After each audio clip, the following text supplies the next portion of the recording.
Good morning, good afternoon, and good evening, ladies and gentlemen. Whenever y'all are catching this, of course, welcome to episode 60 of the Uncommon Commentators. I'm your host, Antoine Willis, and this is my co-host, Garrett Brown. How you doing tonight, Garrett? You good, man? I am good, my brother. How are you? I'm doing all right, man. It's blessed and highly favored always to have these conversations with you. I'm just gonna chop it up about the league tonight, of course. Chop it up about some good old basketball. There's some games going on tonight, like the Hawks versus the Raptors. But we were gonna chop it up about some of the biggest disappointments that we've thought have been in the league so far this season. Now, of course, we're gonna be fair to these teams that have gone through injuries and things of that nature, but it's more so about the optics of the franchise and what they have gone through up until this moment, or any teams that have going through any inner turmoil, any drastic situations like firing coaches, stuff like that. But yeah, we were gonna go ahead and get straight to it with our show tonight. Again, want to thank all of y'all for joining us. God bless y'all and thank you again. And for the first topic tonight, like we said, we are going to discuss the biggest disappointments in the league, starting out with the Eastern Conference, because of course me and Garrett both stay on the East Coast. Yeah, man. So I was just gonna go ahead and give my first team for the Eastern Conference and just give like a little bit of reasoning for that, and I guess get your thoughts on like how the team is doing so far and what you think they should do going into the trade deadline, and stuff like that. So my first team for the biggest disappointment was the Philadelphia 76ers. They started out this offseason super strong when they signed Paul George out of the offseason. Obviously, we know what happened with the Los Angeles Clippers, and it just not working out with Kawhi Leonard, unfortunately, with their injury situation. But he came over to Philadelphia with a fresh start in mind. And we know he suffered, I believe it was a hyperextension in his knee that kept him out for a significant long time. And even like during that time, like the Sixers just fell to like the bottom of the Eastern Conference, similar to the Bucks, of course. They were like I think like almost like 2-10 at one point. It was really really bad for Philadelphia. They were 47-35 last year, so they were still a pretty good team with just Joel and Maxi on the team. But we knew adding Paul George was supposed to take them to the next level and finally make them an Eastern Conference contender after not being able to make it past the second round during the Embiid era. Um, so I was just trying to get your thoughts on what Philadelphia has gone through so far. They're currently 15-27, and they're on like a 7-game losing streak at the moment. So what do you think should happen with Philly? Like, do you think like they're gonna blow it up? Do you think they should try to weather the storm and just get ready for playoff time? Like, what are your thoughts on the entirety of the Philadelphia 76ers season? Excuse me. Yeah, actually, I had Philly on my list as well as one of the biggest disappointing teams in the East. Mm-hmm. For me, is that I understood the whole well, everybody knew the whole meaning of adding Paul George to Philly. Obviously, that was a win now move to compete for a championship, at least in a perfect world for Philly. But my concern was the exact same concern that they're going through now with the plethora of injuries, excuse me, between Embiid and Paul George. And I already knew that wasn't going to work from the jump, not from a talent standpoint, just more so of like, hey, you're bringing in, you already have an injury prone player, MVP player in Embiid, and now you're adding another one. And both of those guys just can't stay healthy consistently to where you can win games and make a deep run into the postseason. Mm-hmm. So for me, because even like for me, even before they added Paul George, I think Philly should have blown this up, maybe I would say after um when they made it to the playoffs, when they play, I think it was like 2 seasons ago when they played against Boston when they went to 7 games. I think they should have blown it after then because of the fact that Embiid, he's just not healthy enough to lead this team to a championship.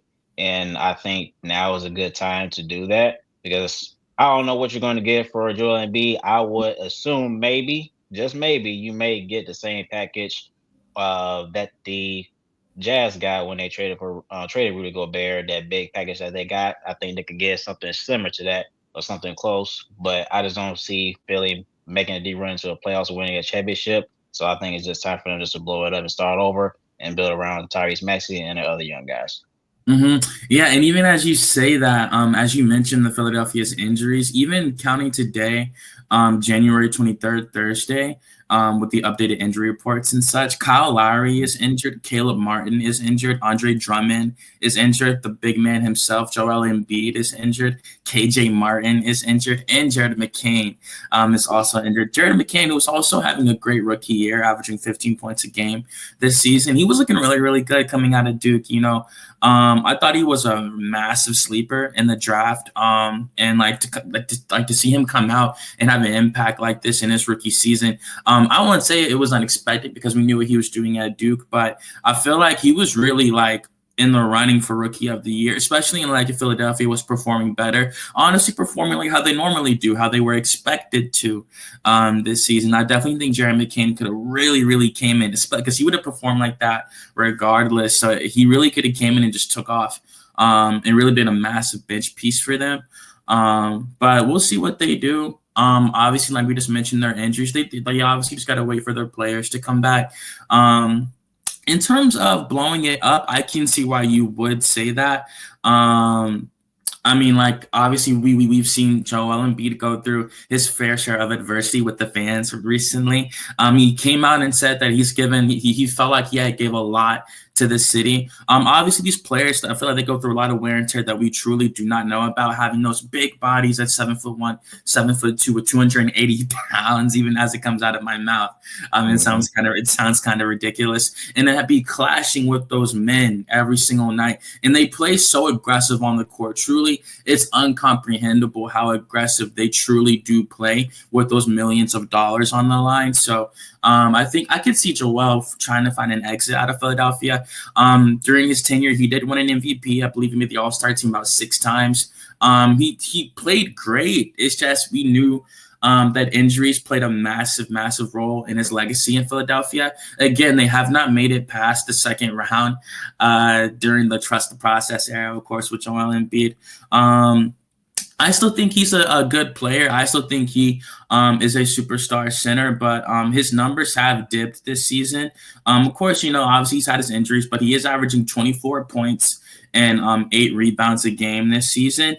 Compared to his season last year, where he was averaging 34 points and 11 rebounds a game last season. So I think it's a matter of inspiration for him as well. I do think he would like a change of scenery. We know how hard it is to play in Philadelphia. Not everyone gets love like Charles Barkley and Allen Iverson, of course. I really do think that a change of scenery would be good for him.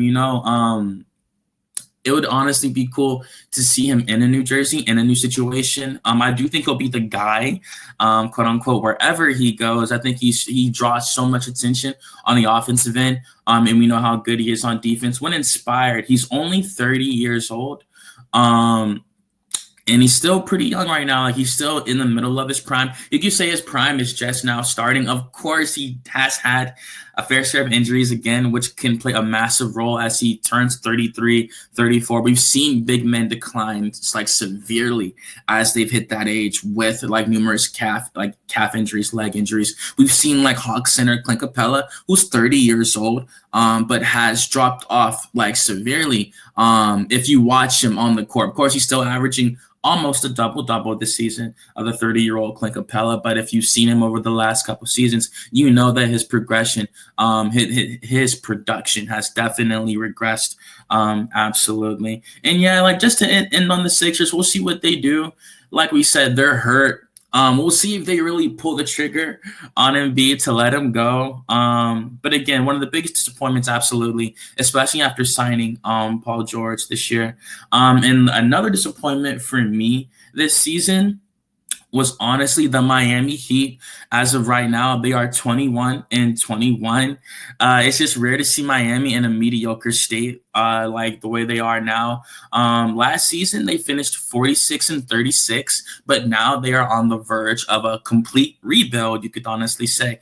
We'll see if they keep Tyler Hero and Bam Adebayo and try to build around those long-term veterans at this point. It's funny calling them veterans because they're still really young, but they've been in Miami for so long. and we've never seen them anywhere else. Obviously, we know the big elephant in the room is the Jimmy Butler situation. Their franchise superstar. We really don't know what's gonna happen with Jimmy Butler. Like he's been dropping little like innuendos and little hints here and there that he wants to go to the Phoenix Suns. That's in the press, that's been his front runner. Of course, we haven't really seen him like say out his mouth like that, but he did say that he does not think he can recapture his happiness in Miami for the love of basketball. As of right now, they are the ninth seed and they are 4-6 in their last 10. How do you feel about the Heat and what's happened so far this season? Obviously, we have to be fair to them with their superstar basically walking out on them, taking game suspensions, just to not play for them, losing money out of his pocket just to not represent the jersey on the floor. So how do you feel about what's happened down in Miami this season? A normally stable, composed franchise with Pat Riley at the top. Yeah, man. I think I said this maybe 2 episodes ago about just seeing how the partnership between the Heat organization and Jimmy Butler just break apart like that. Mm-hmm. You've seen him again take them to the finals twice within the last, few years now, and see how this whole relationship came apart. I would have thought he was going to retire as a Miami Heat, but obviously it's not looking that way. And you're hearing the reports day by day. You're getting more information on what's taking place. And I think it's fair to say most he's going to be out by the trade deadline. That's what it seems like it's going to look like. But obviously anything could happen to where they may keep him and wait until the off season. But based on what I heard today, it seems like they're ready to get rid of him and move on. But yeah, I think that, and even though honestly, even if they didn't have this turmoil going on, I think that at some point you would have to make this move anyway to trade Jimmy because of the fact that he is, up there in his 30s, Mm-hmm. and Miami, they don't have way the roster is constructed, they don't have enough to really compete to make another, championship run. So I think that it is the right move to build around Bam Adebayo and Tyler Hero and go about it that way and just start over. You already have one of the greatest coaches in the history of the NBA in Eric Spoelstra. And like I said, you have one of the best executives in the league and Pat Riley as well. So you're definitely in good hands. So there's nothing to lose. But I think that with this feud between Jimmy and Heat organization, I think this just pushes them even more to go into that full rebuild and just start over. What do you think a full rebuild looks like for them? Do you think they would try to go all in on this draft, or do you think like they trade everyone, keep Tyler, trade everyone, keep Bam? Like, what do you think the full rebuild looks like for Miami?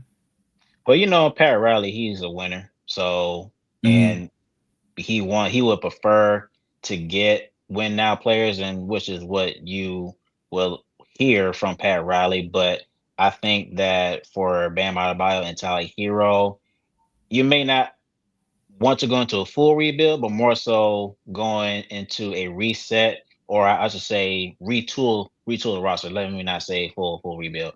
I mean, Mm-hmm. you could, but I don't think that they would do that because Bam Adebayo and Tyler Hero, they're both in their prime. You may not want to do that, but but this roster has to be retooled completely. Now, I don't know what kind of win now players they would get back, or even more so the whole trade package for Jimmy Butler as well, because of the fact that he is up in his 30s. So it's not like he's going to play for another 10 years or nothing like that.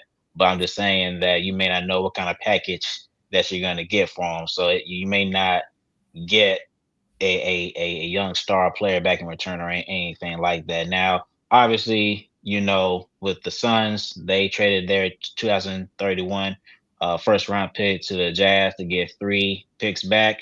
That may be what the kind of deal Miami may get, where they get a few first round picks back for Jimmy and maybe a couple of players that can contribute right away. But I just think that they need to at least retool the roster. May not have to go into a full rebuild, but they need to make some moves if they're trying to get back into the top 6 in the East and make another deep run into the playoffs. Absolutely, and we know like how you mentioned with Eric Spoelstra, one of the great, literally one of the greatest coaches ever. As long as they have him and like they're around a fourth to sixth seed, they can make anything shake in a playoff series. It really and honestly it doesn't matter Yep. who they have on the floor. Eric Yep. Spoelstra is really that intelligent. He can make any lineup work. And Hmm. like when you mentioned the retooling, I love what you said about that. That's why I wanted to ask you. My man always giving good takes as always. It looks like their future has already taken over, in my opinion. Like Tyler Hero is already leading the team in scoring with 24 points, 5 assists a game. He leads the team in assists as well. Bam Adebayo leads the team with 10 rebounds per game while averaging 16 points. It feels like he's averaged around that the last few seasons, the last about maybe 2 or 3, something like that. With him averaging about 16 and 10, yet to take that leap to that 20 and 10 guy. A lot of people want to see like Bam be like a mini Dwight Howard almost, like to see him really take over. He's a really, really, real imposing figure, even for a 6'9" center. He still has a really strong build. Absolutely, you could definitely say that. Terry Rozier is averaging 12 points a game. Duncan Robinson's averaging 11. And Nikola Jovic is averaging 10, and same with Jaime Jaquez, who's also averaging 10. I wanted to give some love to Khalil Ware, the rookie coming out of Indiana. He looked great in his last 2 games for Miami. Against the Spurs, he had 25 points and eight rebounds. And against the Trailblazers, even though they lost, he had 20 points and 15 rebounds. So when you get the opportunity, you can show what you can do, and it feels like the future for Miami isn't so dark as people try to make it out to seem. If they wanted to go all in on Tyler Hero, I think he can increase his scoring to 26 a game. I think he can do that if they really decide to go all in on him like that. He's still very young at 25 years old. He just turned 25 too. His birthday's on January 20th. So Tyler is still very young and he's having this breakout season this year. So I think they should honestly, like how you said, really try to see what they could do with some retooling. And with Jimmy Butler, maybe you try to get a pick with that. Maybe that's where you like get the future on the team off Jimmy Butler, but you'll still have a good young core with Tyler Hero, with Bam Adebayo. And it's unfortunate for the Miami Heat just ending their team as we move on to the next one. It's unfortunate. This was really unexpected, in my opinion, to really see Jimmy come out and really act this way, like, really rebelling against Miami the way that he has. I want to go back to what you said when you mentioned his age. He is 35 years old. I do think that he just doesn't see it from that way. Like he just doesn't. He thinks he can play at that level till 41 probably. And Hmm. unfortunately for these players, not everyone is LeBron James. He is a true anomaly. We see Kevin Durant, who hasn't missed a step at 35 years old as well, and also Stephen Curry, who is playing fantastic at 36 years old now. I think Stephen is. It's just with Jimmy, he's already averaging. I get it around like right now he's averaging 17 points a game. But when he plays, when he's motivated, he's a 20 point per game scorer. He can lead a team with his leadership. Like he's a good veteran. He has deep playoff experience, championship experience, and he brings a lot to a team even now, which I think he still believes that, which he has every right to. He works on his game every day. But like at the end of the day, like, and again, these are just my 2 cents, of course. I really think that Jimmy should honestly just go to work, man. Like just go to work. Like I get it. Like you're taking money out of your pocket, just not trying to play basketball. But like there's people out there that play Hmm. basketball for free. There's children out there in the cold playing basketball for free, literally right now, praying that they get paid even like a percentage of what Jimmy Butler has made playing basketball. Now, of course, like again, like he's grinded his entire way from a child to the NBA. So he has every right to feel self-confident and be well within himself to feel like he's right in his decision making. But at the end of the day, you got to be professional. They paid you a lot of money, even on the contract that they had you on. And obviously, like if you're acting this way in front of all 29 other teams, they might not want that kind of negativity on their team. They want people that are going to show up to work regardless of whatever situation, regardless, whatever's going on. And I get it. Like for him, And I get it for Jimmy because, like how you said, and we're gonna move on to the third team in a second. But it's like how you said, they made the finals twice. He probably felt very betrayed at the fact that they didn't want to give him that big max extension. He's like, oh, okay, they think I'm getting old. They don't see the value in me anymore. He probably thought that was like something, honestly, kind of like a veteran contract in a way, like honestly rewarding him for all the hard work he had done. He was probably, like how you said, he was going to retire on that contract more than likely, and that just really made him angry. He didn't get that big payday that he wanted so bad, and it truly is unfortunate for Jimmy Butler and the Miami Heat. But we'll see what they do. Like Pat Riley's still a smart guy, and so is Eric Spoelstra. But to end my last team on the biggest disappointments in the East, I was going to say, and again, of course, we're being fair, but it's also about the optics of the team. I was going to say the Orlando Magic. I know we have to move on to our Western Conference team, so I'll keep this one rather short. But for me, the Magic, they started out really, really strong this season. Paulo Banchero and Franz Wagner were playing outstanding. Both suffered injuries, including Mo Wagner as well, who's also suffered an injury for the Magic as well. But they still played good after they lost their massive pieces. They were still winning games relatively consistently, at least like for what they had dwindled down to, not having their star players. But now they've fully fallen off a cliff after the return of Paulo Banchero. Of course, the season's still relatively early. It's not even past All-Star break yet. But I thought Orlando would honestly hover around like the third seed, fourth seed, like all season. But they've currently lost the last 4 games in a row. They even lost to the Raptors, who, I mean, I only say this because it's funny. Me and Garrett are Hawks fans, and like the Hawks are losing to the Raptors right now too. But they have lost to the Raptors. They lost to the Nuggets. They lost to the Celtics and the Bucks in their last 4 games. Now, obviously, like in the NBA, any team can defeat any team on any given night. But for me, it's really more so about how Orlando has really kind of hit a wall, I think you could say. I think people have adjusted to their style of play, even though, of course, they're still really athletic in all the skills that they possess. But still, though, I just think they've kind of hit a wall. And we'll see how they bounce back from this. Paulo Banchero is back now. And they're still but now they have started to lose games for some reason. It's pretty confusing. Like, he had 26 points and 12 rebounds against the Raptors, but they lost the game, unfortunately, like how I mentioned. And even against the Nuggets, he only had 10 points and 7 rebounds. So obviously, like, the superstar player is still working his way back into the lineup. Even though he has came back, he still might not be at full like 100%. Got to give a shout out to my man Jay Holloway. Thank you for again giving us this opportunity to do this, man. And we hope y'all are having a great show over there as well. Also, guys, go subscribe to the Best Damn W show. They're fantastic. They do great coverage. They've received praise from like world-renowned NBA media pundits. So definitely go give them a watch. They're extremely credible, and they have a really, really smooth production over there. Sure. And and that's honestly my take on the Magic. How do you think they bounce back from their recent losses? And where do you think they honestly just go for the rest of the season? Like I said, they're still waiting for Franz Wagner to come back at the moment. He's their second franchise player. He was averaging 24 points, 5 rebounds, and 5 assists.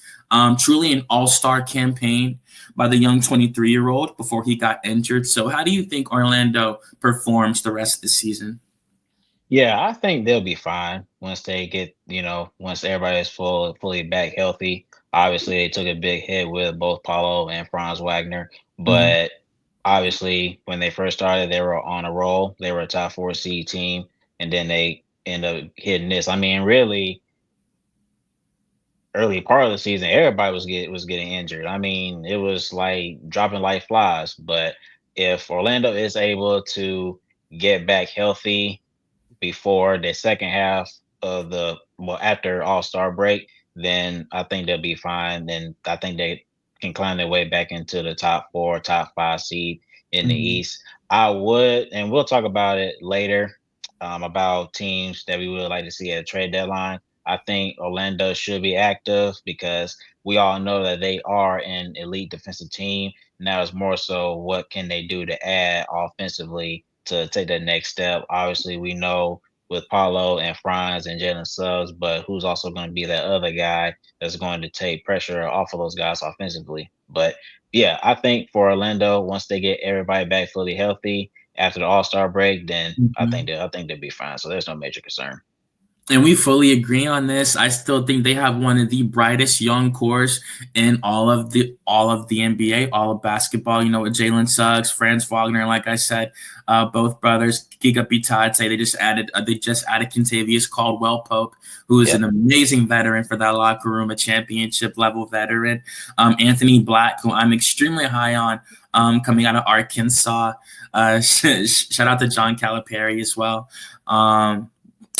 And yeah, I really do think Orlando, like they're still a good team, obviously. We're just gonna see how they really face the adversity of really dealing with these injuries in the middle of the season. Like how you said, I do agree that they will be perfectly fine. If they don't really achieve what they wanted to this season, like of course winning a ring is hard, but I mean like just some moderate playoff success really showed the improvement that they were working on over the off season. I think next season they'll be perfectly fine. I think they'll even add more pieces over the off season. And they have one superstar and one person like that's honestly has the potential to be a superstar. He has to build Franz Wagner at 6'10" and all the scoring intangibles to become a superstar. But we'll see what the Magic do. Obviously, still a great young core, like how we said. And moving on to the Western Conference, got to talk about these three teams as well. So for me, the biggest disappointment of the I mean I can't even say biggest but they are first on my list are the Phoenix Suns. They're 22-21 at the moment after hiring Mike Budenholzer. I thought that was going to change the dynamic of their team completely. The former coach of the year, of course, Mike Budenholzer, the former NBA champion with the Milwaukee Bucks, Mike Budenholzer. And for some reason it really hasn't panned out the way it should have. We know they have Bradley Beal as well, but it even got to a point where people thought Bradley Beal, was going to get traded from Phoenix. Like there were screenshots coming out of him not being in the huddle during timeouts and like really some leakage of inner turmoil and really. Obviously, we've known that Bradley Beal is accustomed to being a star of a franchise, and he's still playing relatively good right now, even being like a third, fourth option, maybe I guess you could say. But what do you think has gone wrong with Phoenix at the moment? Obviously, Kevin Durant is still playing at a really high level. Like I said, even at 35 years old, he is still playing absolutely fantastic. But they sit as the 10th seed in the Western Conference, at the bottom of the play-in at that, which is extremely surprising for the superstar talent they have on this team. And like I said, Devin Booker's averaging 25 points a game.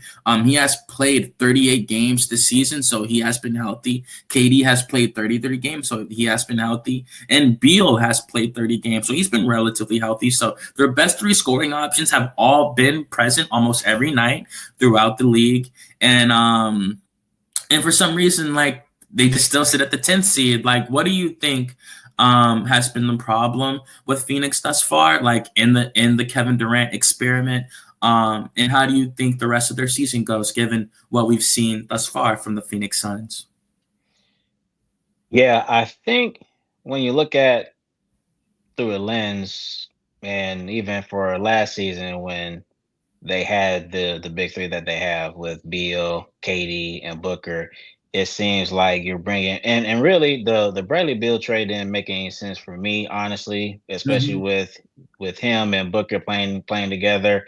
The fit just didn't seem right. And even though they went out and hired Mike Budenholzer, a guy that I truly love as a coach, and they went out and got a point guard and Tyus Jones. So and it really that didn't fix anything, but it may just be a combination of things because when the Hawks recently played against Phoenix at home, to me, it just seemed like the body language just wasn't there. It just seemed like Phoenix wasn't really trying, and I would say that it may be due to lack of injuries or just not having enough depth because Onyeka Okongwu, who is our starting center going forward now, he did have 20 rebounds that game and 20 points. So it may just be where the fit just may not be there for everybody. That's why I said the Bradley Beal trade just didn't make sense for me.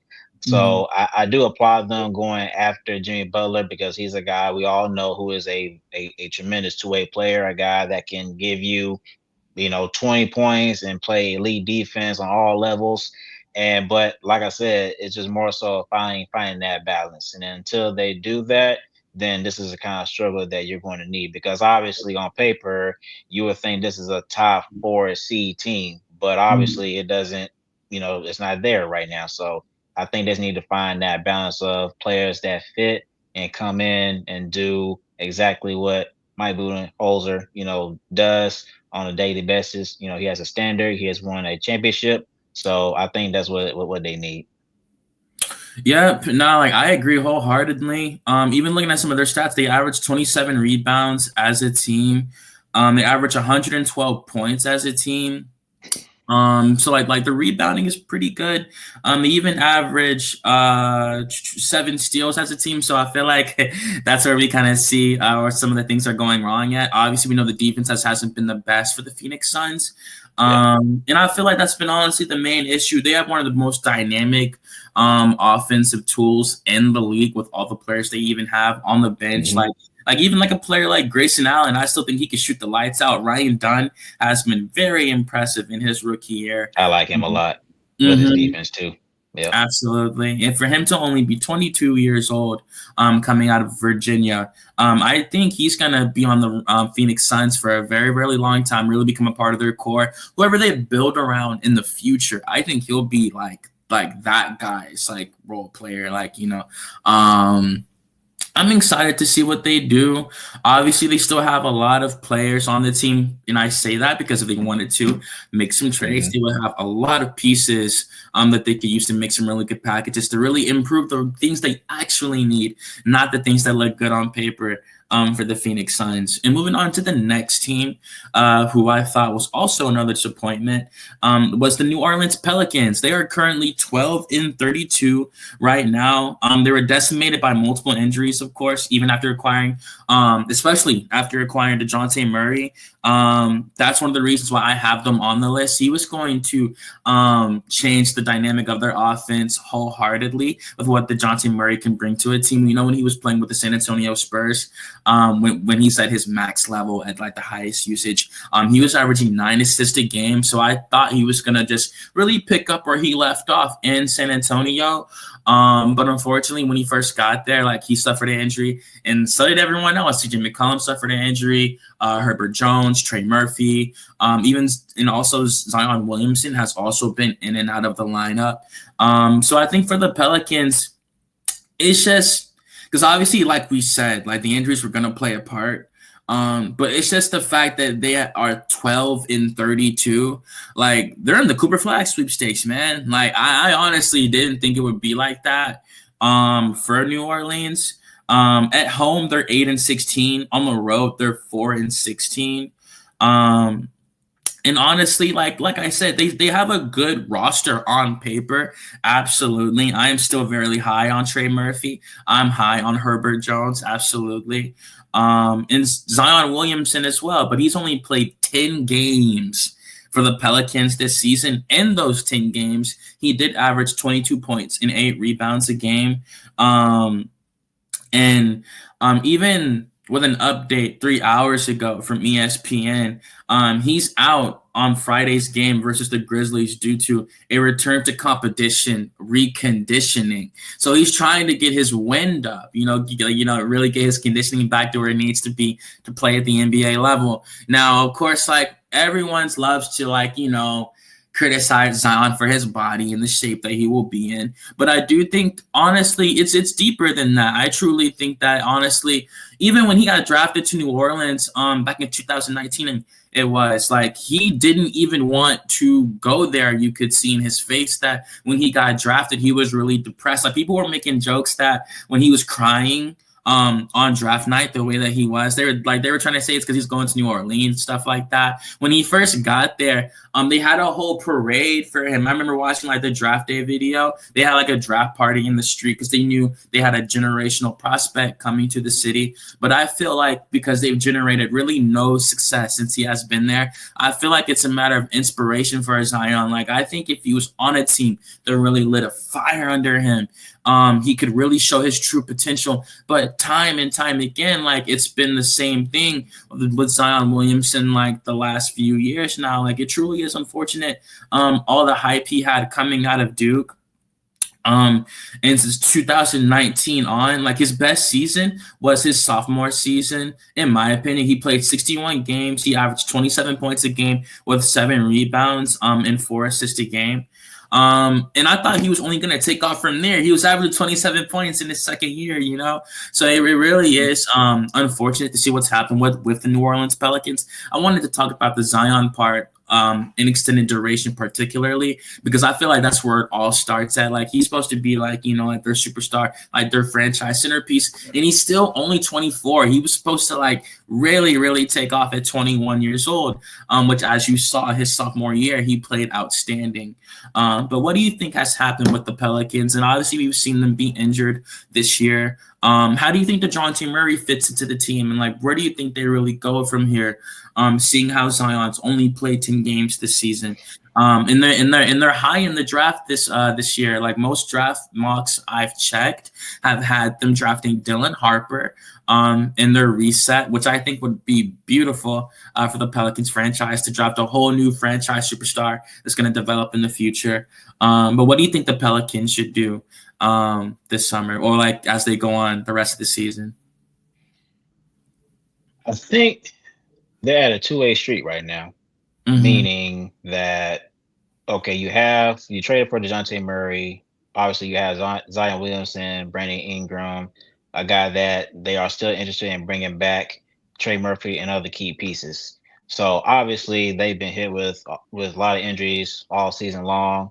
So we can only imagine that if this team was fully healthy, I Oh mean, yeah. they could be a top 6 seed, possibly, maybe, or at least a play-in team. So you can understand that part.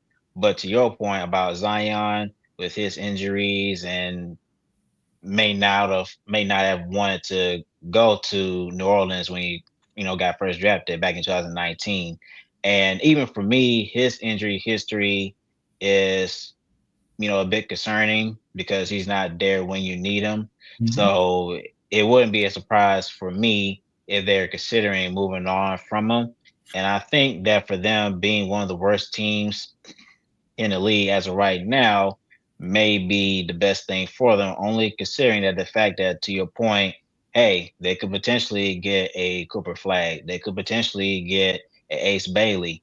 And these are guys these guys are future all-star players, in my opinion. So it could be where, hey, they can still bottom out and not really try to compete, even if they can get as many bodies back as they can. And if they're able to get Ace Bailey and Cooper Flag, I think this will be the time to move on from Zion Williamson. Now the question is that is there a team that's really going to take him? Maybe, but and to be honest with you, I don't know if you're going to get that much back from him, considering the fact of his injury history. So that may be a setback. But like I said, they're on a two-way street. They can just bottom out and restart the roster because they're gonna have to make some decisions anyway in the off season with Zion and Brandon Ingram if they're truly going to bring them back.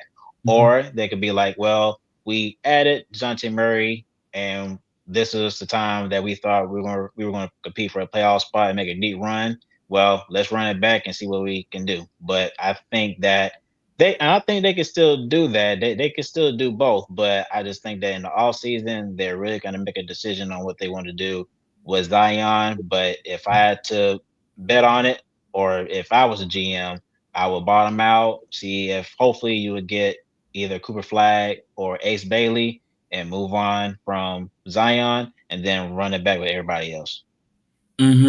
Yeah, man, like you laid that out very nicely, man. The GM should give you a call. Like as of right now, DeJounte Murray is averaging 17 points a game with 7 rebounds and 8 assists. So he's still playing really good. He's played about 27 games this season. So we know that again, he suffered a debilitating injury in the beginning of the season, which really kept him out Yep. for a pretty significant amount of time. And for Murray, I started with him after your comment because I think with New Orleans, like I think that's what they do, man. I think with the situation that they're in, with like the stars aligning with this draft class in particular, like this is your only like your one chance in like the future. Of course, the Pelicans aren't going to go anywhere. Like there's a lot of money in New Orleans. There's a lot of basketball love in New Orleans, so they're definitely not going to leave. The Pelicans are definitely here to stay in New Orleans, but the fans deserve something to cheer about. So I do think that this summer is when they should do it. This is my opinion. Now, of course, when we give our opinions, I think that this is when they do it. I think this summer is when they pull the trigger. Like I think Zion, like how much more like time does he need? Like how much more of a sample size do you need? Like you've been like it's like 5 years, man. Like if you don't want to be here, someone else is gonna do your job. And like that's it. They will draft a young, hungry dude that will like. I mean, don't get me wrong. Obviously, Zion when he got drafted there, like everyone thought he was here to stay, but everybody's different. And that like this young kid is gonna love his opportunity, whether they get Dylan Hart. I think if fast forward to June, if we're at the lottery and like we really see who like you know like if the Pelicans are up there at like the third pick or like the second pick, no less than third, and they still have like Zion on the roster in free agency and all that, that's when I would let him go. I would let him go at the draft. I would draft someone that night and try to flip him for another pick that night. And again, I started off with Murray because he plays the shooting guard position for the Pelicans, but obviously he can play the point guard as well. And I would like to see him play the point guard alongside like an Ace Bailey, like how you mentioned. Like I think in my mock, I guess I'm spoiling it right now. I think Dylan Harper is gonna go number 2 overall in the draft. He's just been absolutely spectacular over at Rutgers University. It's funny I say that because of course he plays alongside Ace Bailey. Both have played outstanding on the collegiate circuit, but I think Dylan Harper is gonna be the number 2 overall pick, not the clear number 2. I don't think he's that leagues above Ace Bailey like that, who just had 30 points and 7 rebounds, shooting like 13 of 15 the other night. He's been playing absolutely outstanding. He has shown, like Garrett said, he is absolutely going to be a future All-Star without a doubt. It's literally undoubtable. So I think if they don't fall past 3, they should pull the trigger and really go on with the reset. And we'll see what they do.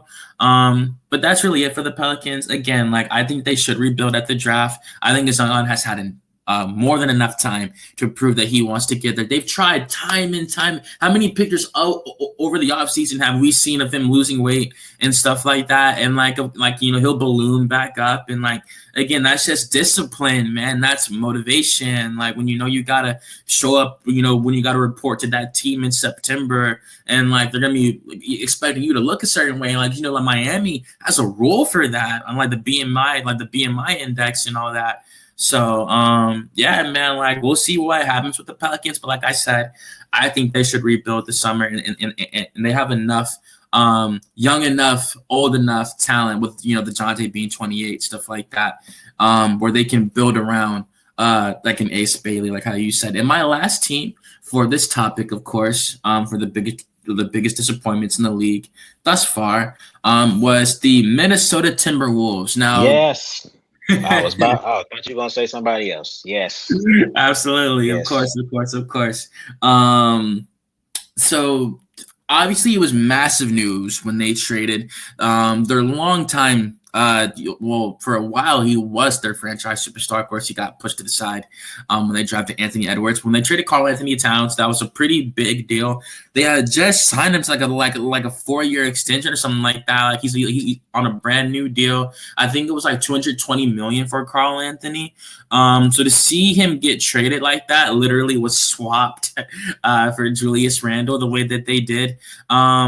I was honestly shocked. They went to the Western Conference Finals with that roster. I thought they were only going to build off of that. So to see what happened to them, after trading away Karl Anthony Towns was a massive drop off. Julius Randle, before he suffered his shoulder injury in New York, he was averaging like 24 points and 9 rebounds and 5 assists a game, the former most improved player of the year. He was playing outstanding before his injury occurred. He even said himself he was shocked when he was traded by the New York Knicks. He said he gave a lot of blood, sweat, tears into that jersey. And it was unfortunate we didn't get to really see him really shine like that alongside Jalen Brunson the way we really should have. Like when Brunson was going off, Randall was injured for like most of that time. So we didn't get to really see them shine like that the way we should have as a dynamic duo at the point guard with the power forward. Well, I mean, we're seeing him shine now with Karl Anthony Towns. So like I said, they have fallen to the bottom of the Western Conference. Even Anthony Edwards has ridiculed his team multiple times in the locker room after the game. So, what do you think happens with the Timberwolves? They still have that young generational superstar at the top of the roster with another star right beside him and Rudy Gobert as well, and Jaden McDaniels as well. So what do you think happens with the Minnesota Timberwolves?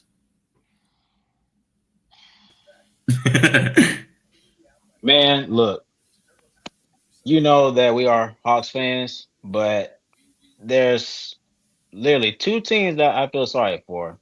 One are the Brooklyn Nets, not as of right now, meaning that when they had Kyrie Irving, KD, and James Harden, I feel like they should have won a championship when those three were together, at least one. And I think they were on their way, but then they had some injuries, going on, so they weren't able to make it. All right. And obviously, this one is the Minnesota Timberwolves. Now, I was in Vegas when I found out that they traded Cat to the Knicks. I mean, I literally just like slapped in my chair and was like, what just happened? Because that didn't make any sense to me at all. But from the Timberwolves standpoint, you understood that hey, they were dealing with the taxes and all that, the second apron, all that kind of stuff with cash space, Mm-hmm. with the new CBA rules. I get that, but under the same breath, okay, you you traded for Rudy Gobert. You built that chemistry up for a year. You were one of you. I think you were the best defensive team in the league during that time last season. You beat Denver in the second round of the playoffs, and obviously you didn't have enough to beat Dallas. I think if they won the first two games at home, because I think they definitely had a chance, then that Mm-hmm. series would have gone to 7 games.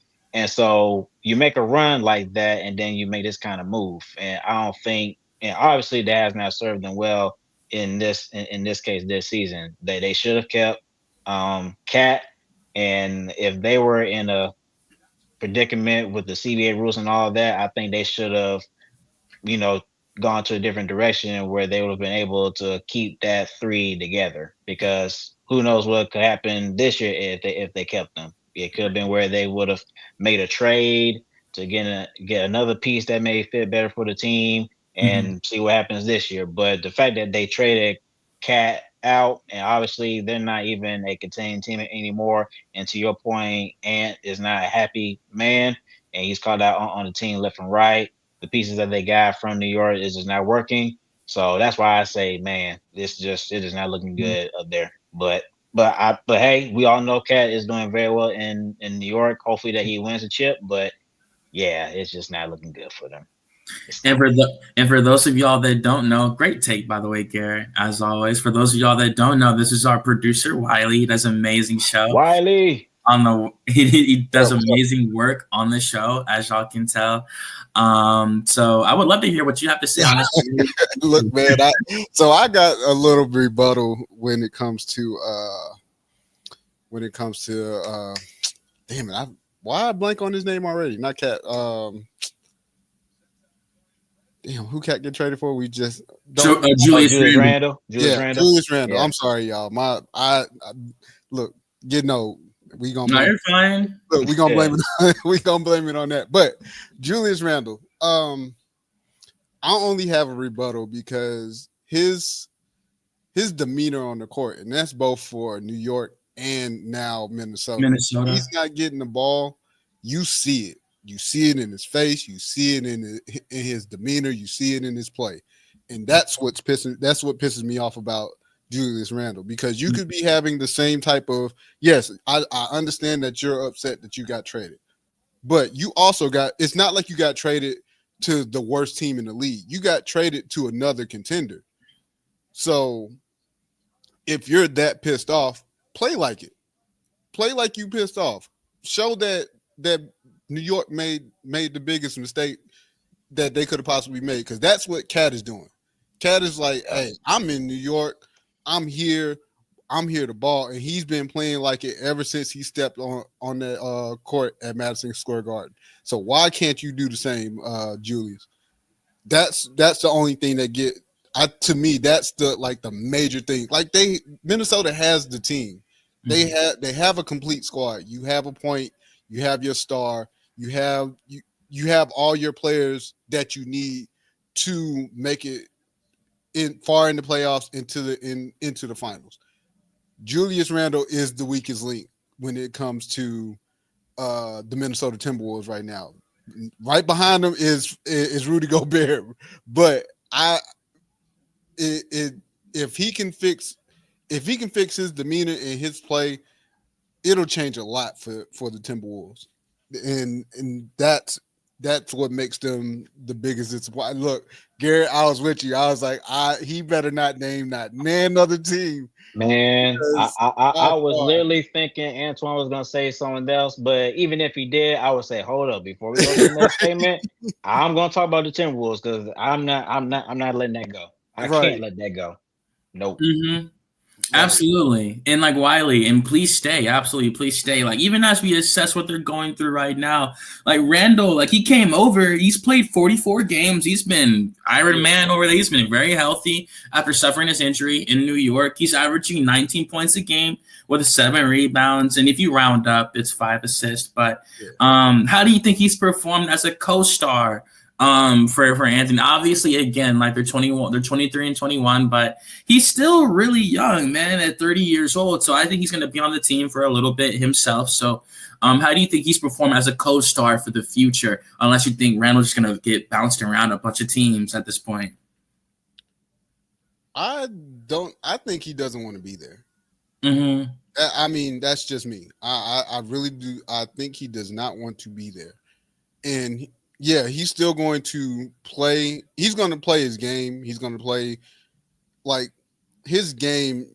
He's going to get, his points, those stats. And that's relatively easy to do, because you don't have to worry about being the man on the T-Wolves. That's what Ant is for. And then you have Mike Conley, who's going to help lead that team. He's the vet on the court. He's the point guard of the team. So you don't have to worry about all that. All you have to do is do your part. Unless he finds a switch to kick in, like it's going to be a long season, and Ant's just going to get more frustrated. And I can already tell, if Ant gets frustrated and he starts lashing out, Julius is going to go into a shell. We've seen him do it before. He's going to go into that shell, and it's going to be, like I said, it's going to be a rough season. So I think he's the key piece. Julius is the key piece for whatever turnaround that the T-Wolves need to make.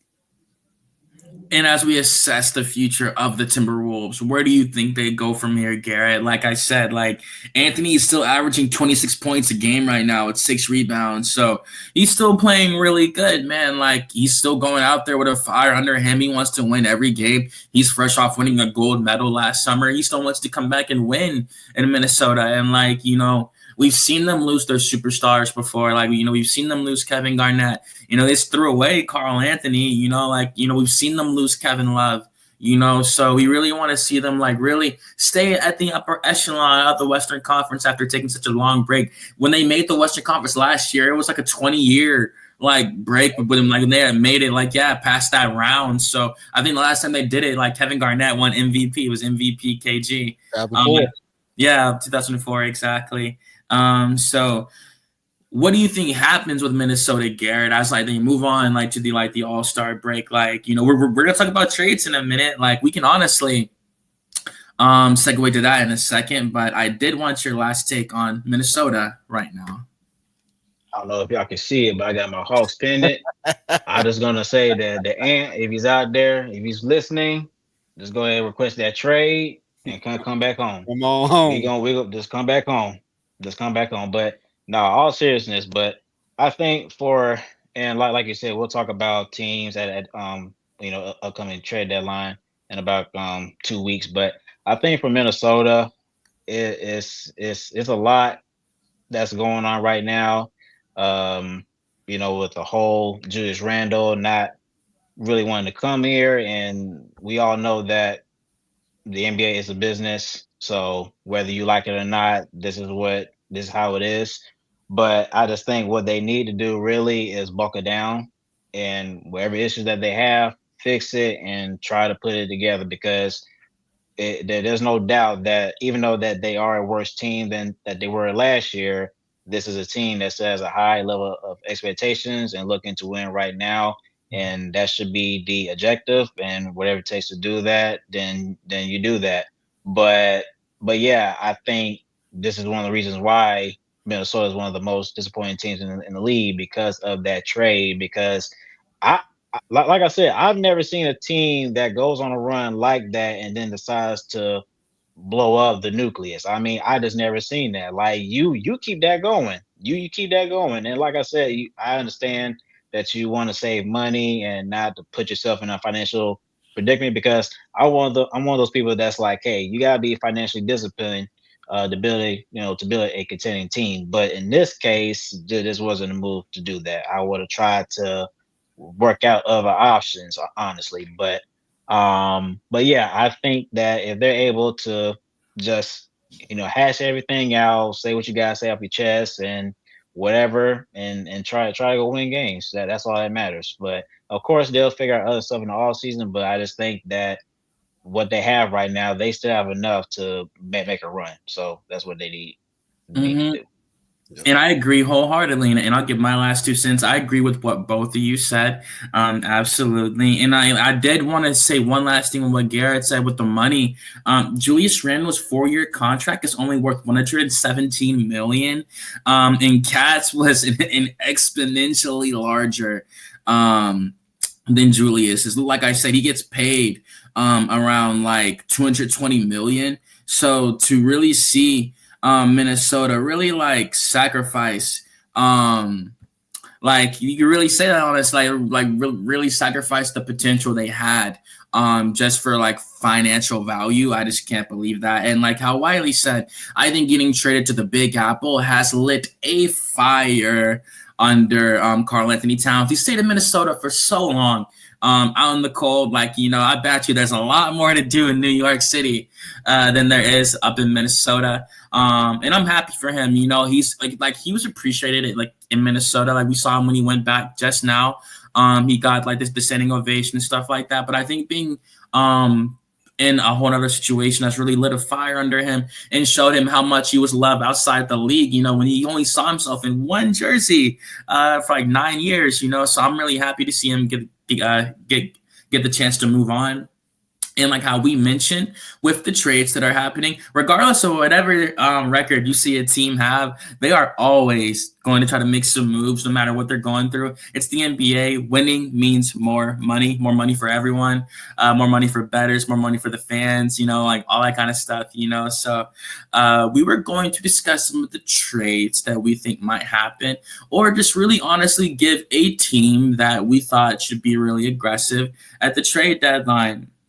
Now, even as we talk about some of the trades that have happened so far this season, there's been a little bit like, when Thomas Bryant got traded from the Pacers to the Heat. When like we went to the Pacers from the Heat. And then I remember when the Warriors got Dennis Schroeder.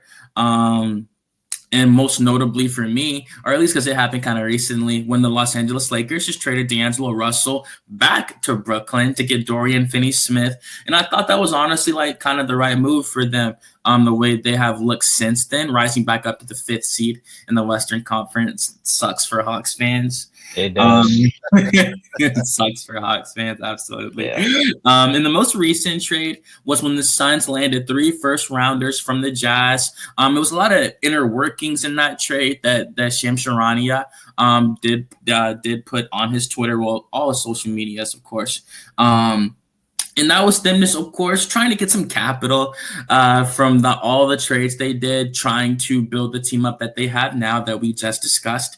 So I really honestly wanted to keep it fairly simple. I wanted just both of y'all to give me a team y'all thought like for certain is going to make a playoff push with the trade deadline. And you can honestly give me like how they do it and like a player you think would be good for them, or just like any facet of the game, whether they have to increase their shooting, increase their defense, just a team y'all think will be pretty aggressive at the trade deadline. You can start first, Wiley, if you would like to. I was going to say the teams that I had aren't necessarily playoff teams. Well, one's actually they're on the cusp, and I guess I'll go with them. The Detroit Pistons. Okay. So they've been a surprise team this year. Cade Cunningham's killing it. He's balling, leading the team in points and assists. Like he's really coming to his own this season. I think that they need to find a way to get from under Tobias Harris. Get rid of that contract. I mean, I get it. I get why they signed him, because you have to spend the money, or So Tobias Harris, I did see Tim Hardaway Jr., but I like Tim Hardaway Jr. I like him as he can be a backup point guard or a shooting guard, and he's pretty much done pretty well alongside of Cade thus far.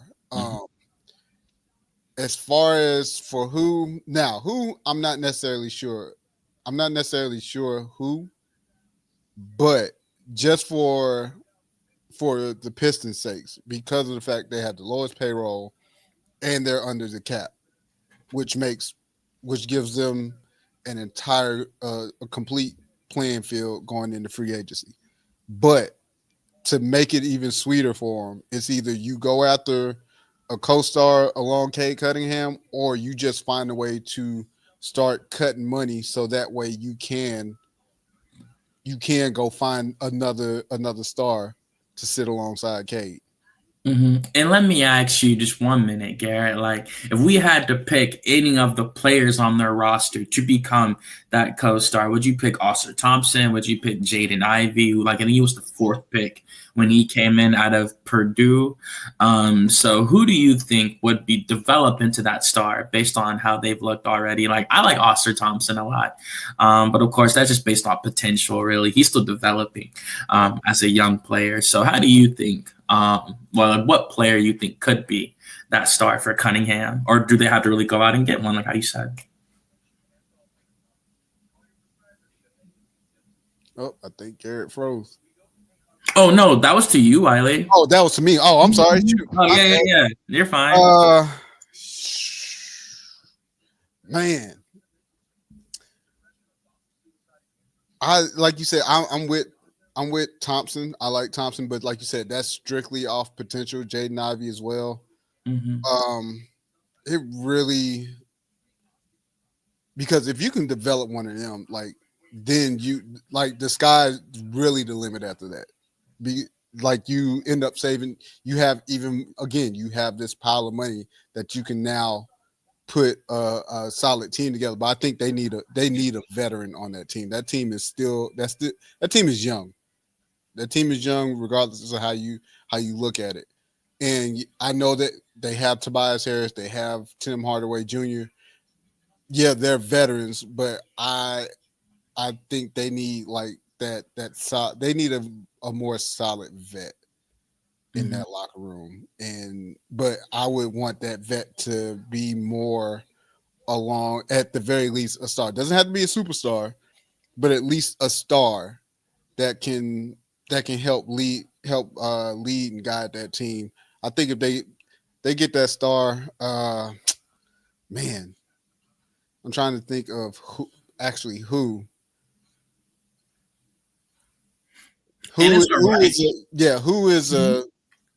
I don't necessarily have a who. That's the thing.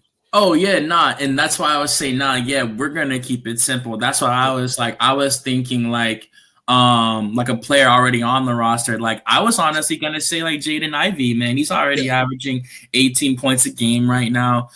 He's still super young, so I think he's honestly taking that leap as his backcourt mate.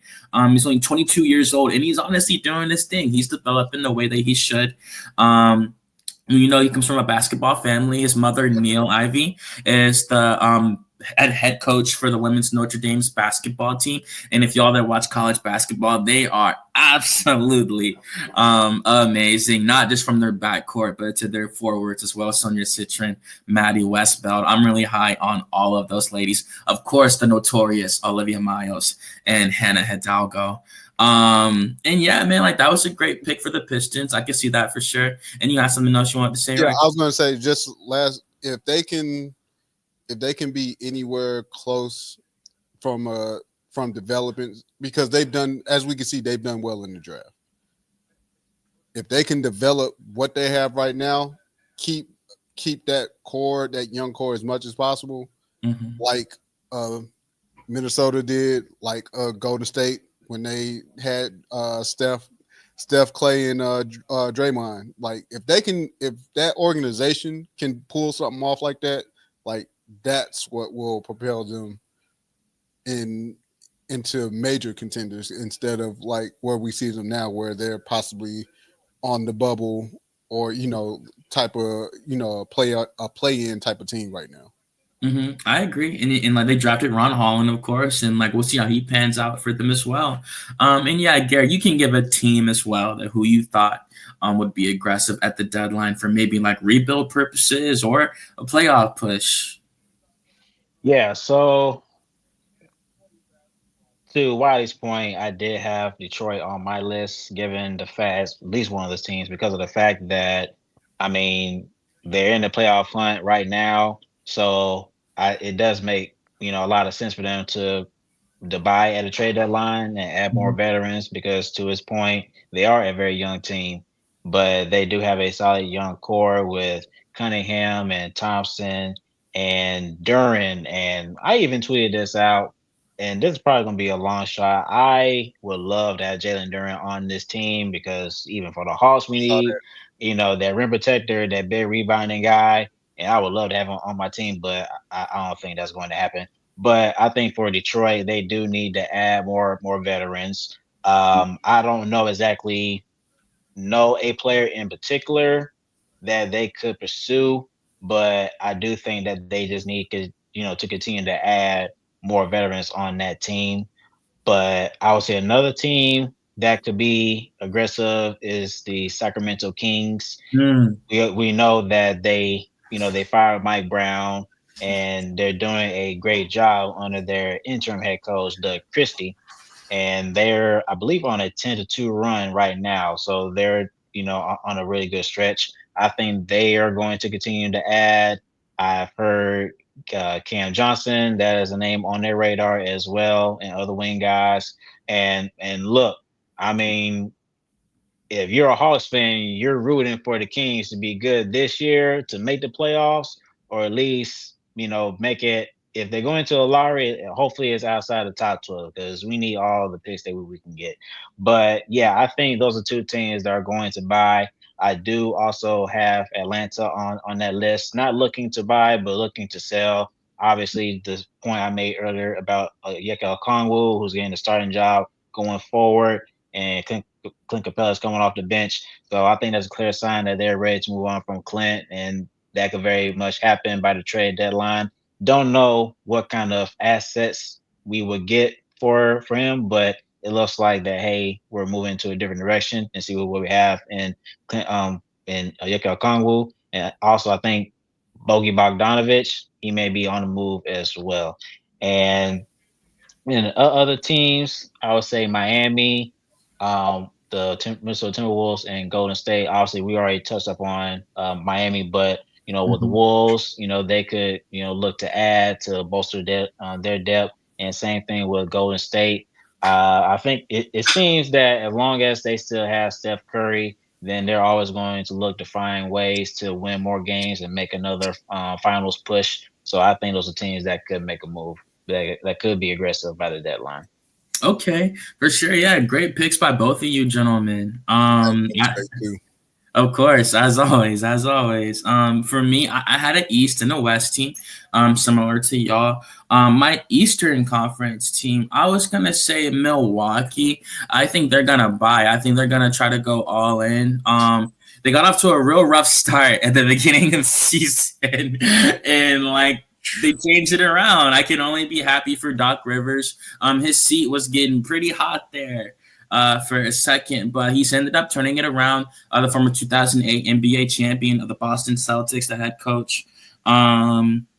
Giannis is still playing amazing. He's averaging 32 points a game with 12 rebounds and 6 assists at 31 years old. I mean, at 30 right now.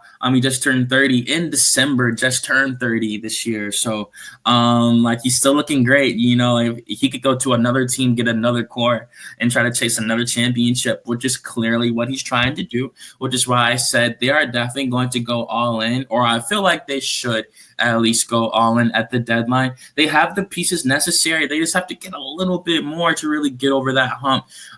They're the 4th seed right now, sitting under the New York Knicks, who have the 3rd seed on them by about 5 games. I'm sorry, 5 games. And I just think for the Bucks right now that, like, again, like I said, they're on the fringe. Like, I still like Chris Middleton. I don't think he should go anywhere, but he's averaging 12 points a game this year, and he's only played 18 games. He's averaging 12 points a game. He's only played 18 games. And obviously we saw him deal with an injury, like how we've known for him to deal with in the past. But I think that they should get a little bit more pieces just to add on, try to make up for the diminished production of Chris Middleton. Really try to help out with some of the pieces that could really increase their defense. Their defense kind of taking a hit, even with the personnel that they have. Just losing Drew Holiday can definitely do that to you. The trade-off for Damian Lillard was a more dynamic offense, but it didn't make them better defensively. And honestly, I can't say it truly made them a better team like that. I thought Drew Holiday played the point guard role very, very well when he was there. I thought he was a great two-way player. And he's still a fantastic player, of course, right now for the Celtics. Even at 35 years old, he has not slowed down.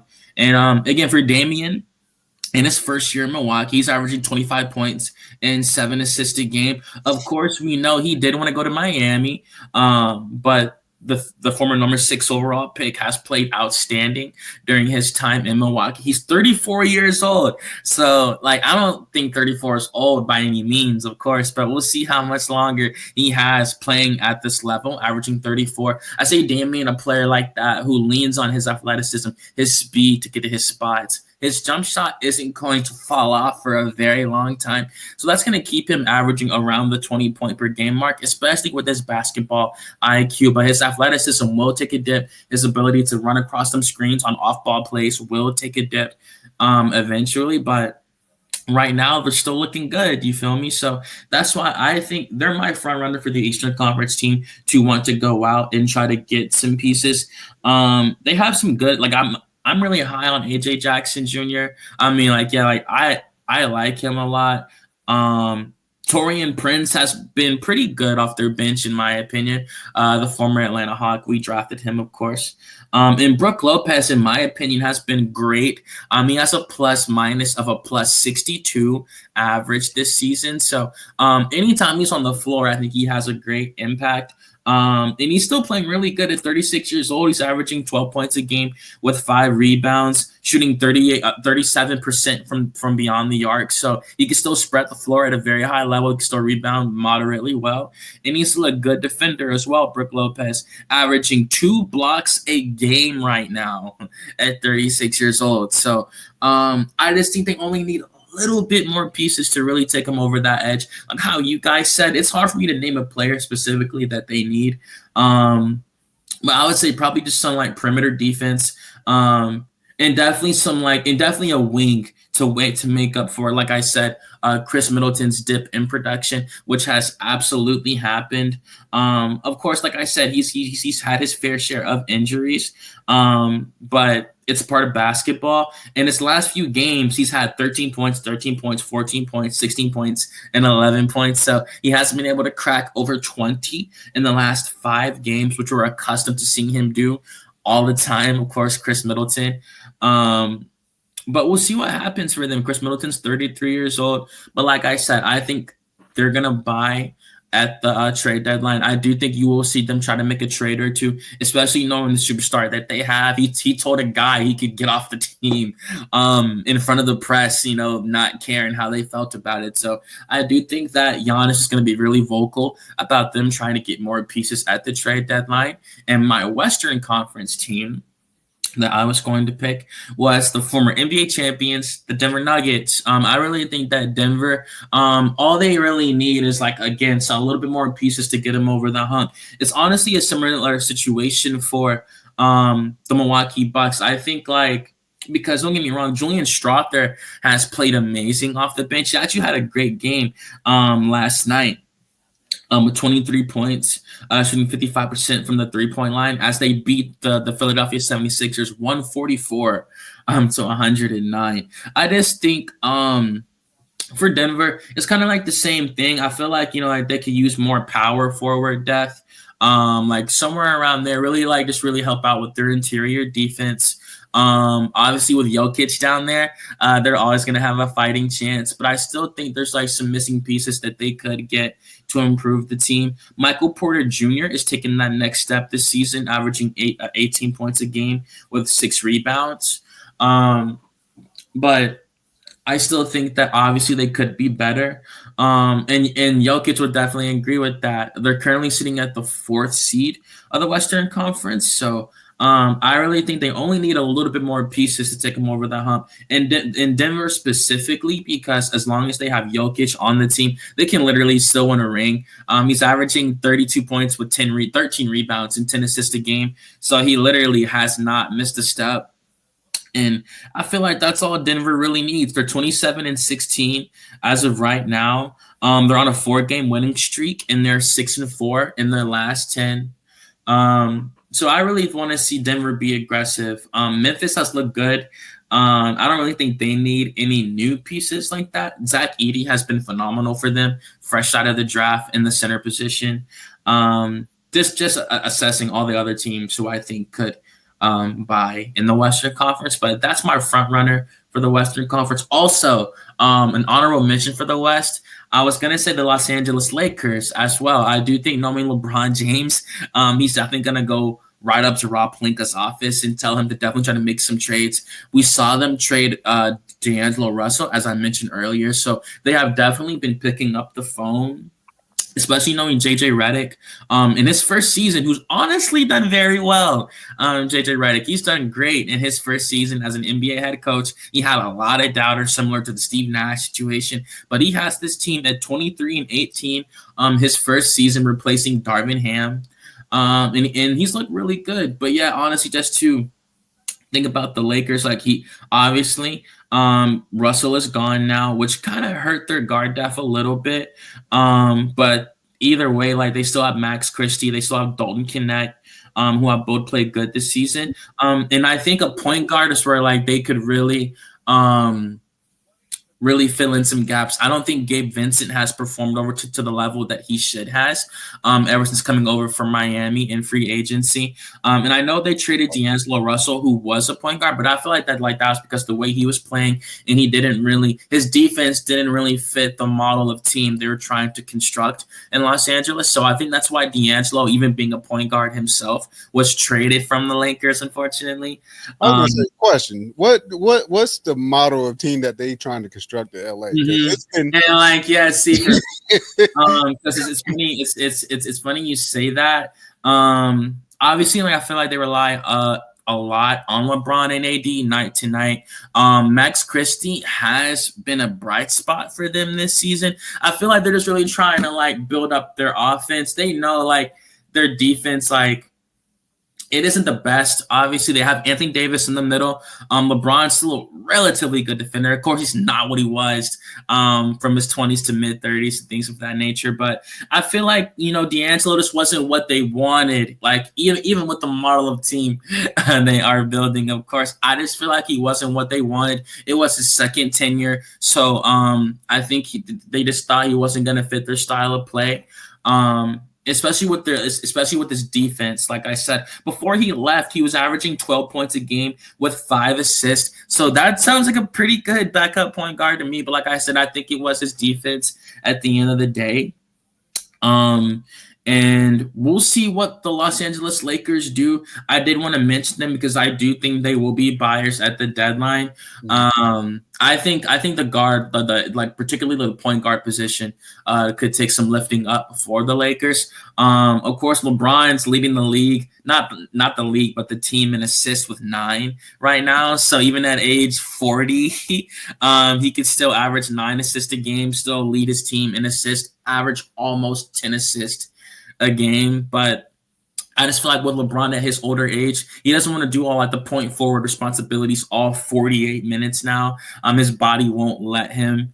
And yeah, I think the point guard position could use some building up for the Lakers. And yeah, I know you gave your 2 cents on the Lakers, Wiley. I'd love to hear what you have to say about them. Like, what do you think the Lakers do? I mean, it's just more so all the talk about the Lakers, it's my frustrations with the Lakers have been they rely too much on LeBron. They want him to play all these minutes, do everything on the court, and then even when they're on the court, when he gets the ball, everybody just stands there and watch. So that's part of the issue. The other issue is AD. Like, all of this is supposed to have transitioned over to AD when they got him. Mm-hmm. And we saw what happened, and of course, unfortunate, injuries, things of that nature. I mean, I'll be quick to say that they need to wrap him in bubble wrap at any given point, because at any time that he falls down, it's a hold your breath moment, because we don't know if he's injured, if he's playing possum, whatever. But it's always a hold your breath moment when he hits the floor. And I'm like, how much do you want to invest in that moving forward, especially whenever LeBron decides to call it quits? Everything else around them outside of LeBron and AD, it's been a crapshoot. Mm-hmm. Like you mentioned, D'Lo. There we go. You mentioned D'Lo. Like, at one point, it looked like it would have worked, and next thing you know, it goes down the toilet.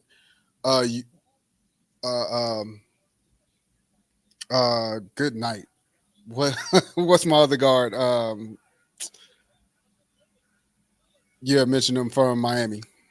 Gabe Vincent. Oh, Gabe Vincent. Yep. Mm-hmm. Another crapshoot, and it looked like to be the right move because of how well he played for Miami, especially in the playoffs. And that turned out that's looking like it's been a crapshoot. So, or like they wrote snake eyes on that. So it's like they're playing the guessing game, and they're trying to bring this piece here, put this piece here.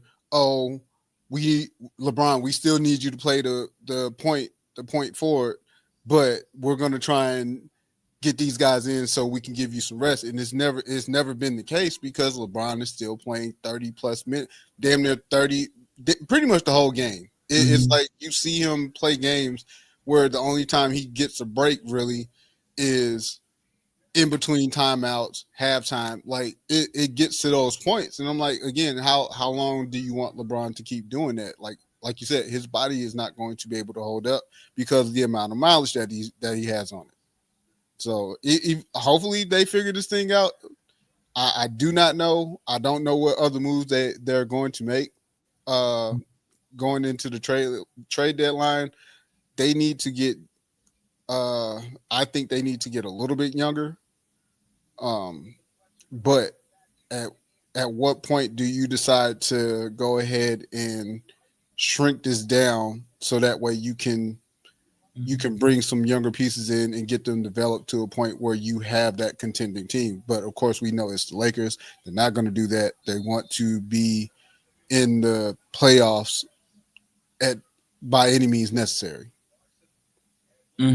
Yeah, man. Even just to end on that, to give my last 2 cents. Yeah, man. Like I just think as long as they have LeBron James on the roster, like they're gonna try to do whatever they can to win a championship. He brought them one already, of course, during the bubble, during the COVID era. But I feel like just with having LeBron on the roster, seeing him still be able to average 25 points with 10 rebounds and 9 assists, like the fact he could still put up these numbers, I think they're still going to try to go all in. I don't think they're going to sell. I don't think they're going to try to trade one of their stars to try to rebuild. I think that sent LeBron to an early retirement. The writing's on the wall for them to build around Anthony Davis as soon as LeBron calls it a career. He Anthony Davis signed a contract extension with the Lakers. I think it was about a good 3-year extension. So I think it's about like 4 to 5 years in total now that he's on the roster. So he's probably going to retire in the purple and gold. So you're going to have an AD era in Los Angeles, in LA. It's going to be interesting to see what that looks like because they don't really have like that young, like I said, they got Max Christie, they got Dalton Connect, but not like that young lottery pick that's developing behind both of them that's supposed to be the future of the Lakers. And I feel like just with that in particular, like how I said, as long as they have LeBron, they're going to try to make something shake. They know he's closer to ending his career than he was at the beginning of it. So it's going to be a sad day to see him go. But do you have any 2 cents on the Lakers, Gary? We know it's the most one of the most popular teams in the league. No matter the record, they're always on national television. So, did you have anything to say on them, like whether they buy or sell or anything? Yeah, I think, of course, to your point, while they have LeBron and AD, of course, they're going to continue to add on the roster and can still try to win a championship before, LeBron hangs it up. But I did like the move for Dorian Finney-Smith. I think he adds essential 3-point shooting and defense, and that's how the NBA has translated today, where it's all about defense and 3-point shooting. Perimeter player, I should say. But yeah, I think if they're able to add, they should do so. And Wiley did make a good point where they should go young because obviously, even though LeBron said it himself that he could play for another few years if he wanted to, but obviously, he said that he's not gonna really do that. It does make sense to start thinking about the future, start thinking about not being having LeBron on this roster for a long, for a short period of time. So you ought to think about the long term. So it does make sense for them to get younger. But again, that's not what the Lakers are known for. They're going to continue to, ride till the wheels fall off. So I don't think they're going to get younger until LeBron officially retires. So until he's, in the NBA in Lakers uniform, then they're going to continue to win. So I do anticipate for them to add for, if the opportunity comes. Like I said, they just added Dorian Finney-Smith, but if the opportunity is right for them, then I think they'll pounce and try to make a push for the finals. And yeah, man, like again, great discussion from all three of us. I think they're gonna continue to try to win. Until LeBron retires, they can't move on. Like I know a lot of Lakers fans actually want them to move on from LeBron so they can just blow it up and get started. But not as long as LeBron's there, like they're gonna continue to try. And as we move on to our third and final topic for this evening, I want to thank y'all again for joining us. We just had a lot to talk about on this evening. There's so much going around the NBA. We're in the heart of it right now, in the middle of the season, approaching All-Star break, approaching the trade deadline, of course, like how we just talked about.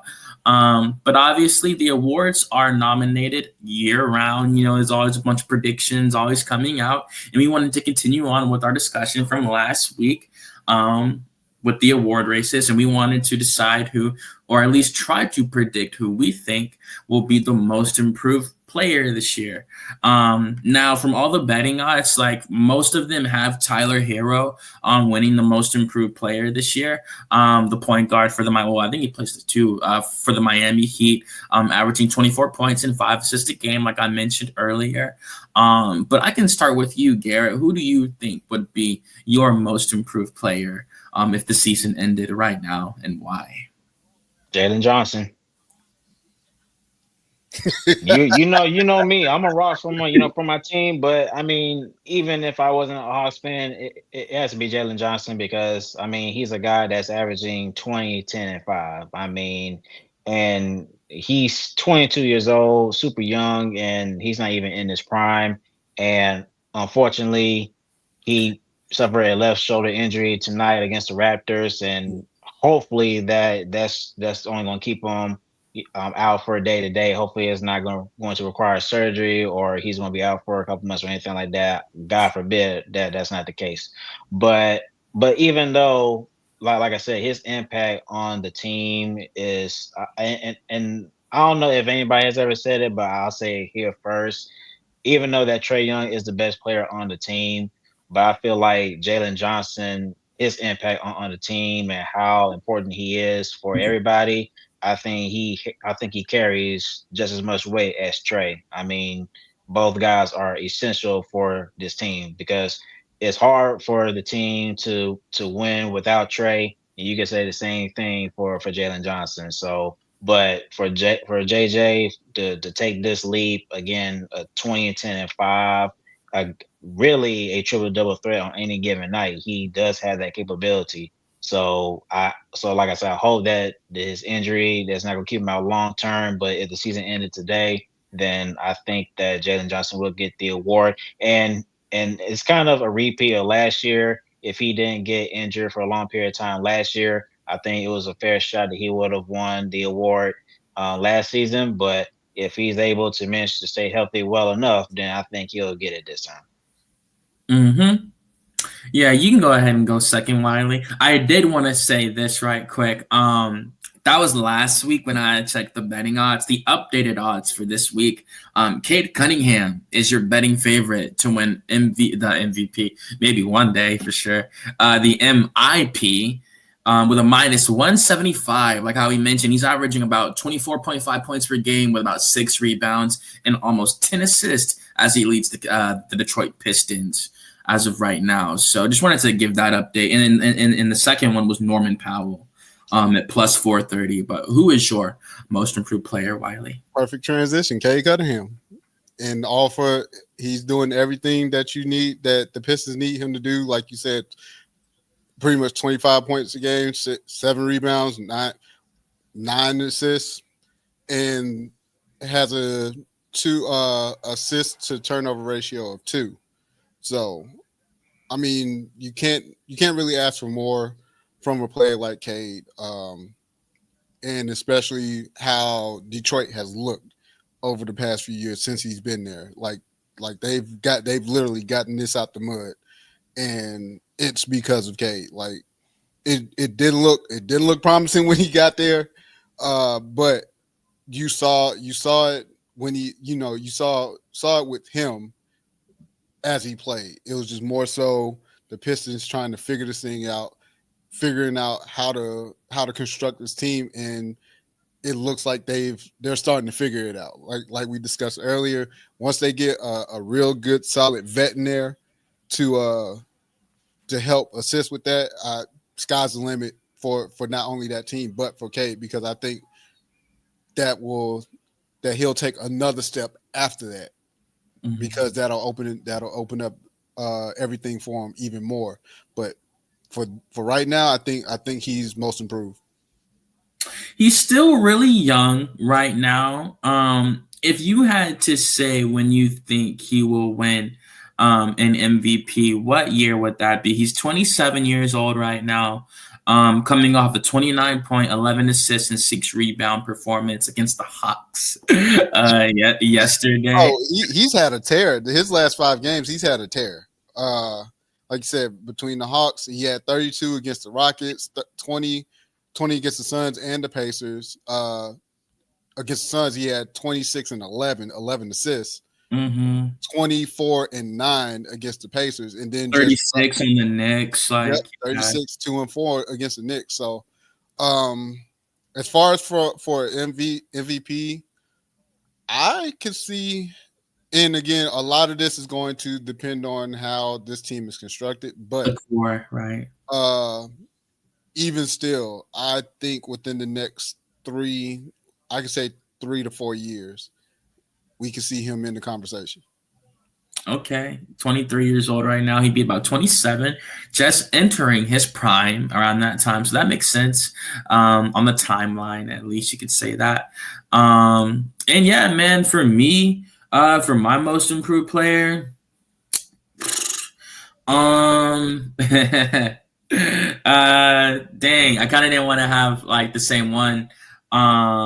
I can pick who my second option was going to be. Then, I was gonna go with Evan Mobley. I think I had him too. I think Evan Mobley. Great minds think alike. You feel There me? it is. Wow. JJ don't get no love, man. Oh no! See, like, I'm not familiar with JJ like that, like you are, dog. No, me personally, like, okay. Like, the thing is, do I think he could get it? Absolutely. Like, it was just me not trying to, like, I guess, like, you trying not to be a homer. I was trying to like I'm repping the Hawks on, like, around my neck. I got the Falcons, and you see Wiley, he repping the A with this cap, bro, and you just, man, bro. Yeah, be the homer, be that guy. It's okay. Nah, it's all good. Be that guy. Hey, shout out to Garrett. Be that guy. Of course. I think both players have played outstanding this year. It's literally neck and neck, to be quite honest with you, given the way they have performed. For me, it's more so like, it's hard to take it away from Jalen, but then there's someone that could say, oh, it's hard to take it away from Cade, you know? And I feel like with the way Evan Mobley has performed, I think he has shown now more than ever that he is absolutely going to be a future superstar in this league. He's almost gotten to 20 and 10 this year. Same with Jalen Johnson, of course, who also averages 5 assists a game. Another part of his game, but I think it's also the defensive potential with Evan Mobley as well. He's really, he really has the potential to be, like, in my opinion, like the best two-way power forward. Like, almost in his era, you know, being 23 years old. I do think that Jalen's a really good defender as well, but there has been times where we've seen Jalen be scored on in the post, like sometimes where a mismatch will be able to take advantage of him. And I think Evan Mobley, he's more of an interior defender. He's pretty mobile on his feet. He can move his feet as well. But I think, like, just his lockdown defense, I think he's really taking that next step this year. And I think he's only going to continue to improve. It's just truly unfortunate that Jalen Johnson suffered that injury. Not even, of course, the one tonight, but also when he had to sit out for that string of like five or 6 games. It really took away from a lot of his momentum, unfortunately. And even on the betting odds, like, he was number 1 at one point. You know, he was the betting favorite to win it, and now I think he's dropped down to like number 6 now. And now he has suffered an injury. Unfortunately, I don't want to say anything, but it might keep him out. Hopefully not. It will keep him out for an extended amount of time. Of course, praying for JJ, absolutely, even if I wasn't a Hawks fan, most definitely. And I just think for it to be Evan Mobley, for it to be his 4th season, coming from when he was averaging 15 points and 9 rebounds this year, he's still averaging like 19 points and 9 rebounds this year. Last year he was averaging the 15 and 9 rebounds. Now he's averaging 18 and 9 this year, almost 20 and 10.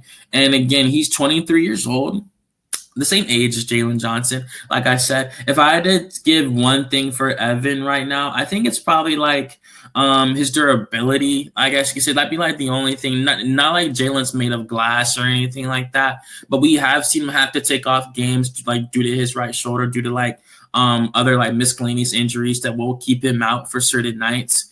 And I think Evan Mobley's also been rather consistent for the Cleveland Cavaliers with the amount of games that he has played this year. Similar to Jalen, of course, who has also played, but I think with Evan Mobley, he's played about 38 games this season. And he's looking really good. Like the sample size that he has shown us, he has shown that he's absolutely on pace to become a superstar player. Same with Jalen Johnson, absolutely, who has definitely shown that as well. I don't know. I guess it's just for me. With Evan Mobley, I think he has shown now that he is more than likely going to take over his team when the time comes. And and Mobley's played just 3 games more than Jalen Johnson, but he's about to play a lot more now as well, seeing how Jalen Johnson has suffered an injury, unfortunately. And that's another reason, one of the bigger reasons why I think Evan Mobley has that edge over him right now, because of the activity from both players.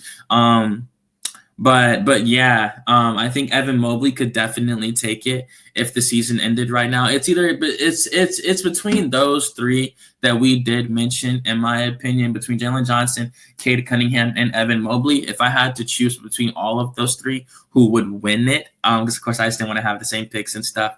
I think Cade Cunningham would honestly really take the award right now. He has helped his franchise transcend since their abysmal start to last season. They were 3-35, and now they're looking like a strong playoff team, an actual certified playoff team. They're a comfortable 6th seed. Like that young athletic roster has truly formed around this talented point guard. And if I had to choose who I think out of all 3 of the candidates that we mentioned, who I think would win it, I think Cade Cunningham would take it. But I do think that Evan Mobley, like how I mentioned, is one of the top candidates to take home the award come this spring. I gotta watch more Hawks games, dog. Please do, because Antoine hasn't at all. It's all. And again, obviously, as we assess what the players bring to the team, like how we said, Jalen Johnson is obviously a magnet for teams when they play against the Hawks. They know that what the Hawks run, with their dynamic offense, they're third in pace, it really revolves around Jalen Johnson and Trae Young. Obviously, Jalen has taken a big step this year. Like how we mentioned, he was averaging 16 points, 8 rebounds, and 3 assists a game last year. Again, like I said, for me, the only edge I give with Evan, it's just his durability. Like we've seen, not like he's made of glass, but I do think that the fact that his franchise has that security, with Evan Mobley, for the future, because now we don't know how much Jalen's going to be out for. And we've seen this happen in the past when he's taking collisions, when he's taking rough bumps. He was out earlier this season, like I mentioned. It kept saying I think a right abductor strain for Jalen or something like that. He kept missing games about 5 to 6 in a row. And again, you have to be there for your team every night. Of course, it's harder. It's easier said than done with 82 games on the season. But I think other candidates who are also having great seasons, not just Jalen. Of course, there's more teams than the Hawks.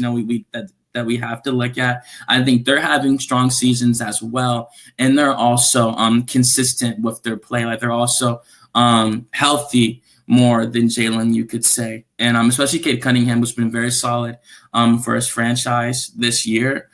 Same with Jalen Johnson, of course. Again, I just didn't want to have my opinion shrouded in bias. I of course, I'm a journalist for the Hawks. Like how Garrett covers the team as well for the lead that we both work for.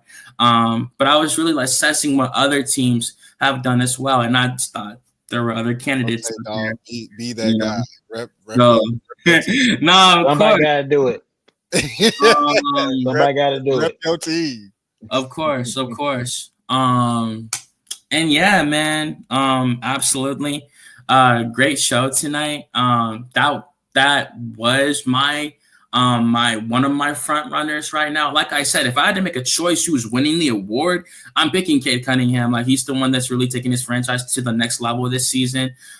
playing like on the verge of a superstar right now, averaging more points and more assists. Of course, it's a point guard, stuff like that. But Jalen Johnson's played phenomenal. I'm going to end the podcast by saying that he has played absolutely outstanding this season, really getting all this praise from like high-level journalists like Sam Vecini, Zach Lowe, even Brian Windhorst from ESPN, who is extremely critical, has given him the praise of being a future all-star this season.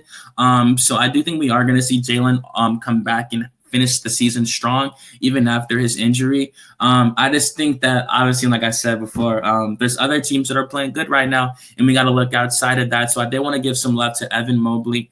But if I did have to make a choice between all these three candidates who are literal most improved player candidates, these aren't our opinions. They're actually the betting favorites to win the award. We're betting underdogs, close underdogs, stuff like that. I would choose Cade Cunningham right now as the most improved player of the 2024-2025 season. Agreed. And again, it's a real tight race, obviously, right now. I just think with Cade, like, he has his team in the 6th seed. Jalen has shined with Trey off the floor. Like, even when they played the Celtics, Jalen had 18 points, 13 rebounds, and 10 assists. So when Trey is not there, Jalen has shown he can carry a team as well. I just think that Cade's been consistent all year. Like, there's been times where Jalen didn't play that good this season. It's like their most recent game versus the Knicks. He didn't perform that nicely versus Cade Cunningham, who had 36 on their head. Now, of course, the last time before that game, Jalen also had 21 points and 15 rebounds against the Knicks in their in-season tournament game. But I just think that goes back to the consistency that I mentioned. I think it's the consistency as well that has ensured that, in other people's eyes, that Cade Cunningham will be the most improved player this season. And other players as well, like Evan Mobley and stuff like that. And, of course, Jalen Johnson, too, like how we said. But those were all of our topics for tonight's show. We want to thank y'all again for watching us. It's always a blessing to do this anytime we can get together and talk about basketball.